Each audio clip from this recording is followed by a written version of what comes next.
దగ్గులో రక్తం పడ్డము అనేది యాక్చువల్‌గా ఒక తీవ్రమైన సమస్య అండి.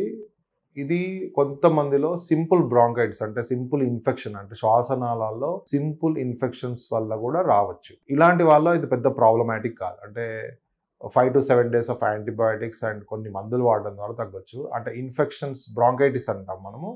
ఇలాంటి వాళ్ళలో ఒక్కొక్కసారి కూడా కొంచెం అంటే బ్లడ్‌తో కూడిన స్ఫూటం వస్తదంట. బ్లడ్ స్టెయిన్డ్ స్ఫూటం అంటాము. ఒకవేళ మీరు నాన్ స్మోకర్స్ అయ్యుండి జస్ట్ ఇన్ఫెక్షన్ వల్ల కొంచెం కొంచెం బ్లడ్ పడుతున్నట్టయితే దాని గురించి పెద్ద భయపడాల్సిన అవసరం లేదు. But if you are a smoker అంటే మీరు సిగరెట్లు తాగుతున్నట్లయితే or if you are working in some industries where you are exposed to fumes and all those things వాళ్ళలో గనుక బ్లడ్‌తో గనుక రక్తం పడుతున్నట్లయితే కొంత మనము వాటిని సీరియస్‌గా తీసుకోవాల్సిన అవసరం ఉంటుంది.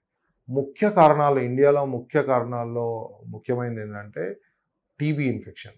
ట్యూబర్క్లోసిస్ ఇన్ఫెక్షన్‌లో క్యావిటీస్ ఫార్మ్ అయినప్పుడు ఈ రక్తం పడే అవకాశాలు చాలా ఎక్కువ. ఇదే కాకుండా డయాబెటిక్స్‌లో, ఆల్కహాలిక్స్‌లో సీరియస్ ఇన్ఫెక్షన్స్ అంటాం. అంటే నెక్రోటైజింగ్ న్యూమోనియా గానీ, లంగ్ యాబ్సెస్ అంటే లంగ్స్‌లో చీము పట్టడము, అలాగే బ్రాంకిక్టైటిస్ అంటారు. అంటే శ్వాసనాళాల్లో పర్మనెంట్ డ్యామేజ్ వల్ల గానీ, ఇలాంటి ఇన్ఫెక్టివ్ జబ్బుల వల్ల కూడా రక్తం పడే అవకాశం ఎక్కువ ఉంటుంది. ఇదే కాకుండా మరొక ముఖ్యమైన కారణము క్యాన్సర్ లాంటి జబ్బులు వచ్చినప్పుడు కూడా రక్తం పడే అవకాశం ఉంటుంది. ఈ క్యాన్సర్ లాంటి జబ్బులు అనేది యూజువల్‌గా మనం చూసినట్టయితే మనకు సిగరెట్ స్మోకింగ్ ఉన్న వాళ్ళలో సస్పెక్ట్ చేయాల్సి ఉంటుంది. సిఓపిడి ఉన్న పేషెంట్స్‌లో ఒకవేళ రక్తం పడడం జరుగుతున్నట్లయితే క్యాన్సర్‌ని సస్పెక్ట్ చేయాల్సి ఉంటుంది.